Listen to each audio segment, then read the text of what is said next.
நம்முடைய ஆண்டவரும் இரட்சகரும் கர்த்தருமாகிய இயேசு கிறிஸ்துவின் நாமத்தினாலே இந்த காலை வேளையில உங்களுக்கு வாழ்த்துதலையும் வணக்கத்தையும் ஸ்தோத்திரங்களையும் கூறிக்கொள்கிறேன். உங்கள் கண்களை ஏறெடுத்து பாருங்கள். அப்பொழுது உங்களுக்கு எதிராக எழும்புகின்ற சாத்தானின் கிரியைகளிலிருந்து நீங்கள் தப்பி பிழைக்க முடியும். இந்த நாளின் தியானத்திற்காக நான் எடுத்துக்கொண்ட பகுதி 1 பேதுரு 5ஆம் அதிகாரம் 6ஆம் வசனத்திலிருந்து 9ஆம் வசனம் வரை உள்ள பகுதி. அந்த பகுதியை நான் வாசிக்கின்றேன். ஏற்ற காலத்திலே தேவன் உங்களை உயர்த்தும்படிக்கு அவருடைய பலத்த கைக்குள் அடங்கியிருங்கள். அவர் உங்களை விசாரிக்கிறவரானபடியால் உங்கள் கவலைகளை எல்லாம் அவர் மேல் வைத்து விடுங்கள். தெளிந்த புத்தி உள்ளவர்களாயிருங்கள், விழித்திருங்கள். ஏனெனில் உங்கள் எதிராளியாகிய பிசாசானவன் கர்ச்சிக்கிற சிங்கம் போல் எவனை விழுங்கலாமோ என்று வகை தேடி சுற்றித் திரிகிறான். விசுவாசத்தில் உறுதியாயிருந்து அவனுக்கு எதிர்த்து நில்லுங்கள் என்பதாகும். உங்கள் எதிராளியாகிய பிசாசானவன் எவரையாவது விழுங்கும்படியாக சுற்றி கொண்டு திரிவதனால் தேவனுடைய மக்கள் எச்சரிக்கையாயிருந்து சில காரியங்களை ஒழுங்குபடுத்த வேண்டும் என்பதாகும். தேவனுக்கு எதிராக கலகம் விளைவித்த பிசாசு இந்த பூமியில் தள்ளப்பட்டான் என்று ஏசாயா 14ஆம் அதிகாரம் 12 15 வரையிலும் சொல்லப்பட்டிருக்கிறது.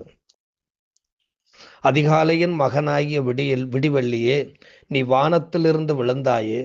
ஜாதிகளை ஈனப்படுத்தினவனே, நீ தரையிலே விழ வெட்டப்பட்டாயே.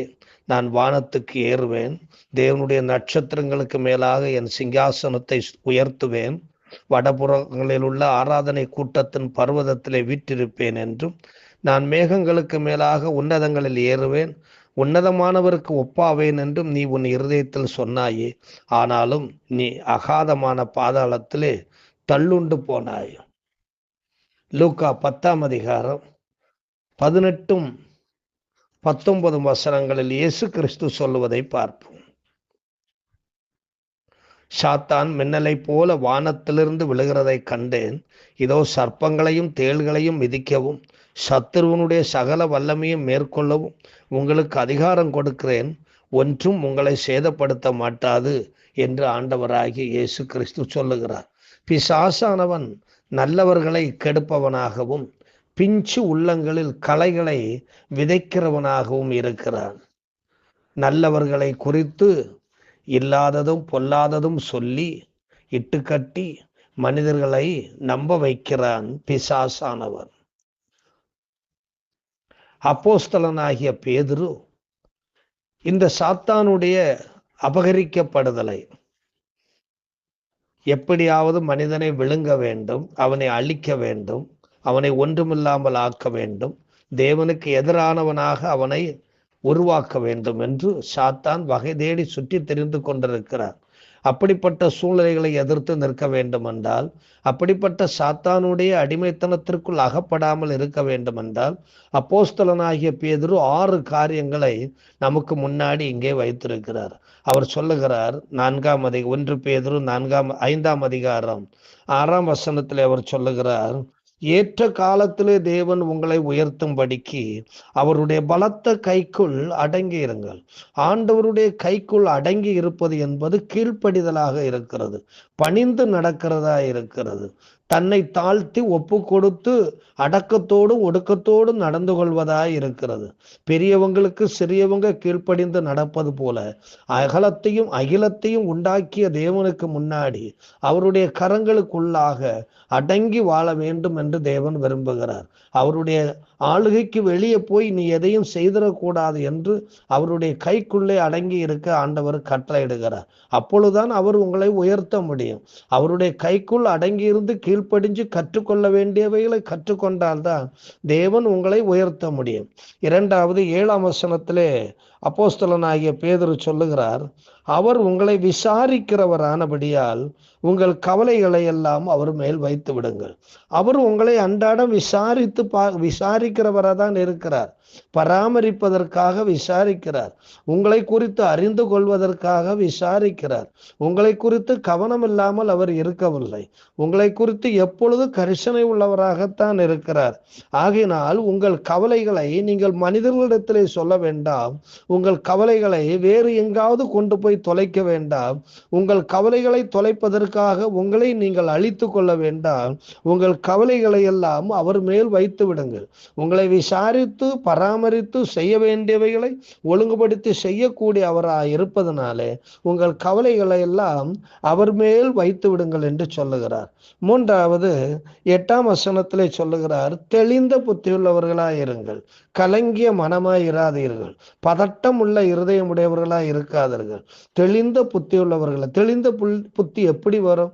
பரிசுத்த ஆவி ஒரு மனுஷனுக்குள்ள கடந்து வந்து அவனுடைய இருதயத்தை சுத்தமாக்கினால் ஒழிய, அவனுடைய மனசாட்சியை சுத்தமாக்கினால் ஒழிய அவன் தெளிந்த புத்தியை பெற்றுக்கொள்ள முடியாது.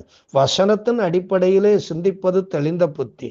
தேவனுடைய ஆளுகைக்குள்ளிருந்து சிந்திப்பது தெளிந்த புத்தியை நமக்குள்ளே உண்டாக்கும். இப்படிப்பட்ட தெளிந்த புத்தி உள்ளவர்களாய் இருந்தால்தான் சாத்தானை மேற்கொள்ள முடியும். அவனுடைய கைக்குள் அகப்படாதபடிக்கு தப்பிக்க முடியும். அதே 8ஆம் வசனத்திலே தொடர்ந்து சொல்லுகிறார், விழித்திருங்கள் என்று சொல்லுகிறார். ஜெபம் பண்ணி விழித்திருங்கள். ஸ்தோத்திரத்தோடு கூடிய ஜெபத்தினாலே விழித்திருங்கள். விழித்திருக்க வேண்டியது என்பது கவனமாயிருத்தல், எச்சரிக்கையாயிருத்தல், ஜாக்கிரதையாயிருத்தல் ஆகியவற்றை நமக்கு சுட்டி காட்டுகிறது. ஜெபம் பண்ணும் பொழுதுதான், கண்களை மூடி கர்த்தருடைய சமூகத்தில் போய் ஜெபிக்கும் பொழுதுதான் நமக்கு எதிராக எழும்புகிற சாத்தானுடைய கிரியைகளை நாம் அடையாளம் காண முடியும். நமக்கு எதிராக வெட்டப்பட்டிருக்கிற குழிகளை நாம் அடையாளம் காண முடியும். நம்மை எங்காவது விளைவிப்பதற்கு போட்டிருக்கிற கண்ணிகளை நாம் அடையாளம் காண முடியும். ஆகையினால் விழித்திருங்கள், விழித்திருந்து ஜெபம் பண்ணுங்கள். அடுத்து அவர் சொல்லுகிறார், 9ஆம் வசனத்திலே பேதுரு சொல்லுகிறார், விசுவாசத்தில் உறுதியாயிருங்கள். ஆண்டவர் மேல கொண்டிருந்த நம்பிக்கையில உறுதியாயிருங்க. பைபிளை படித்து விசுவாசித்து அதை ஏற்றுக்கொண்டிருக்கிறோம் இல்ல, பைபிள்ல சொல்லுகிறது உண்மை என்று அறிந்து அதிலே உறுதியாயிருங்கள்.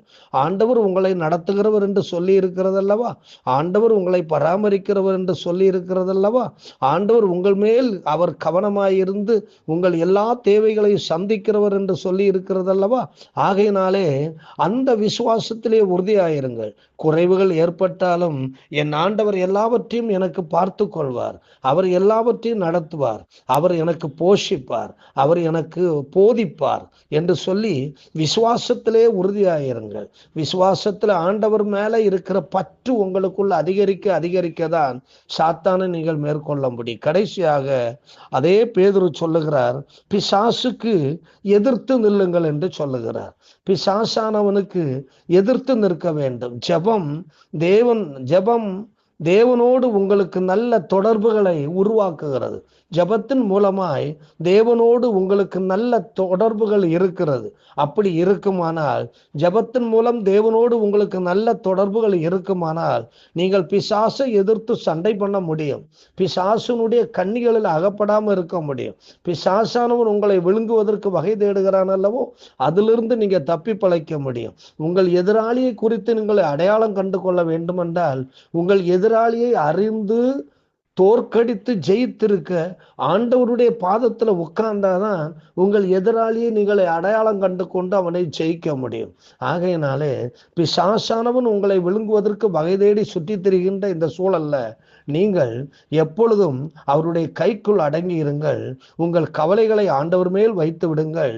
தெளிந்த புத்தியுள்ளவர்களாயிருங்கள், விழித்திருங்கள், விசுவாசத்தில் உறுதியாயிருங்கள், பிசாசுக்கு எதிர்த்து நில்லுங்கள். அன்பு நிறைந்த ஆண்டவரே, இந்த கால வேளையில உண்மை நாங்கள் நன்றியோடு ஸ்தோத்திரிக்கிறோம். நாங்கள் எங்களுக்கு எதிராக எழும்புகின்ற எல்லா ஆயுதங்களையும் நாங்கள் உடைத்து வெற்றி வீரர்களாய் நிற்பதற்கு எங்களுக்கு முன்மாதிரியான கர்த்தராய் இயேசு கிறிஸ்துவை மட்டுமே நாங்கள் பின்பற்றி செல்ல எங்களுக்கு உதவி செய்யும். ஏனெனில் பிசாசை எதிர்த்து ஜெயித்து வெற்றி கொண்டவர் கர்த்தராய் இயேசு கிறிஸ்து மட்டுமே. மரணத்தை வென்றவர் கர்த்தராய் இயேசு கிறிஸ்து மட்டுமே. பாவத்தை வென்றவர் கர்த்தராய் இயேசு கிறிஸ்து மட்டுமே. சாபத்தை வென்றவர் கர்த்தராய் இயேசு கிறிஸ்து மட்டுமே. ஆகையினால் ஆண்டவரே, உம்மையே நாங்கள் எப்பொழுது பின்பற்றி முன்னேறி வர எங்களுக்கு உதவி செய்யும். இயேசு கிறிஸ்துவின் மூலம் கேட்கிறோம், இரக்க நிறைந்த பரமபிதாவே, ஆமென். God bless you.